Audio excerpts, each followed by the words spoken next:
Dinarland highlights for April 25, 2020. Adam Montana.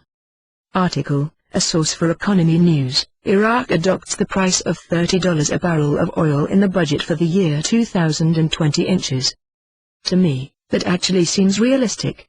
Achievable. And it's a number they can work with. An interesting point regarding the oil and the value of IQD is this. The price per barrel is not nearly as important, for the value of their currency, as the amount they have in the ground. Also, it's not just oil that counts here, natural gas is important as well.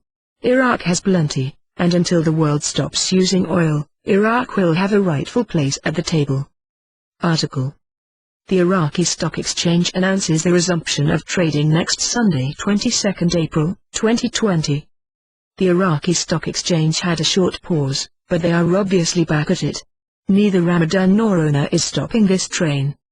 This is nothing short of incredible, that the price of oil can drop to negative and the world basically shuts down, yet the IQD train keeps on chugging. Foot forward. Z. Adnan Al-Sufi, posted a very cryptic tweet. The country is no longer stolen, they formed the government and comforted people. It kind of gives you the idea that Iraq is now free. And kind of gives you the idea that the government has been voted in, although no one has confirmed that. Jeff. The pricing index shows it's 1-to-1 right now on the background, yet we haven't seen a rate change occur while it's at 1-to-1. So the value is most likely going to be where Kuwait is at the second step. Probably greater than Kuwait. Markets. Via PDK. Today's news from Iraq. Sources from my guys on the ground. I'm being told that lower denominations hit early yesterday and that they are forbidding any purchases with the US dollar. Forcing them to exchange this is exciting. As to what is an expected time, I am hearing any time from Sunday to Wednesday is what they are hoping for. We have been here before, so we are going to cross our fingers and hope this is dead on. They are definitely positioning for it. I am trying to get them to send me digital pictures of them smuggled out. Pimpy. It looks like there's a green light for our boy Al-Kazemi. It looks like it's going to happen. We know that this next Tuesday they're going to vote on whether or not Kazemi will be the PM and if they will pass his cabinet. I told you they're most likely gonna do this, and why is that? We know if they don't pass Al-Kazemi this time, the president of Iraq constitutionally has a right to dissolve the parliament. That takes away any power that Iran had as far as the influence over Iraq. They don't want that to happen. They're not going to allow the parliament to be dissolved. Mountain goat. The lull in the demonstrations over the COVID-19 virus is about to end, and they know it. Now is the time to get the matters of forming the new government settled and moving ahead. The price of oil surely does not do any good in this process and only adds to the crisis. So, now I want to add that all is not lost for us investors in the Iraqi dinar. Things may look very gloomy, and certainly they are. But we know from the past too that if certain elements, namely oil revenues, economic independence and political stability, can be achieved, this country can very quickly rebound and in a matter of short time turn all this around. Surely with all the oil revenues, CBI reserves and what economy they do have, the currency is worthy of a higher value even now. No one can argue this point. But they cannot raise the value until they also can conduct the project to delete the zeros, reinstate the currency and get out of monetary sanctions on the dinar. As investors, we must realize that these events must be coordinated and work simultaneously to get us to the banks to exchange our dinar. This is the bottom line for us. Caperoni. The last 2 days has been interesting since members of the Parliamentary Finance Committee have come out and stressed the need to diversify the economy as a result of low oil prices. Maybe this is the kick in the butt they need. Bruce, the big call. Via Wiser now. I think we're in a really good place. Remember that we said Iraq reinstated the dinar last Saturday. Now, they also revalued the dinar Wednesday, so the re-evaluation of the Iraqi dinar became official yesterday, with a new rate. They've had it on the website, cpi.q I think, and what happened was, they were kinda getting hits on it, but they did not want it to get hacked. So they took it down themselves.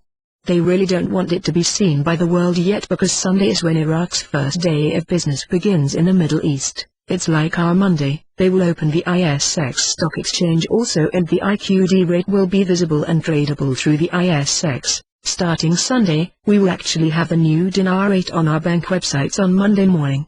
I am about as excited as I can be and thrilled because I know what's going on is real and confirmed, and I know that we are that close. Pimpy. If the rate change happened in February and we're now at the end of April, don't you think we'd heard about it? And if this, Iraq Stock Exchange Index reporting 1000% increase, is some kind of sign of a rate change, dude, don't you think people around the world would be buying every dinar on the market? Because this would be telling them ahead of time. Somebody's head would roll. People would be going to jail. This kind of boo-boo would not be made. The number is consistent with these other numbers, 484.79, except for it by accident somebody put a comma, 462,830, here instead of a period. That's all that is. It's almost time. As a matter of fact, how far are we away? 23 hours 12 minutes and a few sections away from the magical date tomorrow. Could this be the day of the rate change? Because tomorrow the ISX opens. That's right. It's closed now, but by this time tomorrow it will be open and we will see if the rate change did indeed happen. Chattels. Article quote. Iraqi Shiite political blocs have rejected all the names on Iraqi Prime Minister-designate Mustafa al-Kadhimi's proposed cabinet list, according to a senior member of Al-Hikmah Shiite political coalition. Mustafa al-Kadhimi's proposed cabinet list has been rejected. Bruce, the big call. Via Wiser now. It's hard to get rate on the dong, but it will be trailing the dinar, but not by a whole lot. It won't be on par, but I think it will be within $.50 and $1 at the dinar. That will be great. Britling. The CBI has one goal and one goal only, that's to manage the currency. They fully confirmed they want to get it, the dinar, to $1.17, $1.17. I got nothing but great news. These guys are still talking about it more than ever. They need to get the dinar up to about $1.17. Don't know what the entry level is. They actually want to add value to it and then float it up. Whatever value they start at, 20 cents, 30 cents, 40 cents, doesn't matter. Then they'll float it up. Militiaman, KTFA. It will be interesting to see when if they open Sunday if the comma was to be a comma or a period. Personally, I don't think it was a mistake. I think they were ready to rig, but then realized they were not ready just yet, hence the adjustment back to normal. Caperoni. The CBI, like all central banks, are the official source for the exchange rate. There is no change and I don't expect one. It is utterly ridiculous to think the CBI could raise the value that high, 1-to-1, with 42+ trillion in circulation. Iraqi dinar evaluation and global currency reset news. Dinar Chronicles. Courtesy of Dinar Gurus.